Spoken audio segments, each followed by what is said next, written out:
కొన్నిసార్లు we will not have an answer. ఇంత కష్టం ఎందుకు వచ్చింది? మరియ దేవుని చిత్తం చేసినా ఆమె హృదయంలోని ఖడ్గం దూసుకొని వెళ్ళిందండి.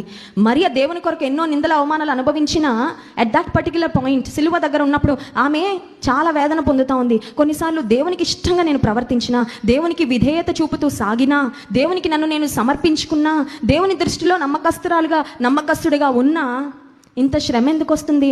బహుశా దేవుడు నన్ను మర్చిపోయాడా, బహుశా దేవుడు నన్ను విడిచిపెట్టాడా అనే అనుభవం గుండా నీవు వెళ్తున్నట్లయితే జ్ఞాపకం పెట్టుకో, మరియను మరచిపోని యేసయ్య ఈరోజు నిన్ను నన్ను కూడా ఆయన మర్చిపోలేదు. యెషయా గ్రంథం 49వ అధ్యాయము 14 నుండి 16 వచనాల వరకు మనం చదివినట్లయితే అక్కడ ఒక మాట ఉంటుంది చూడండి. యెషయా గ్రంథం 49వ అధ్యాయం 14వ వచనం. అయితే సియోను యెహోవా నన్ను విడిచిపెట్టి ఉన్నాడు, ప్రభువు నన్ను మరచి ఉన్నాడని అనుకుంటున్నారు.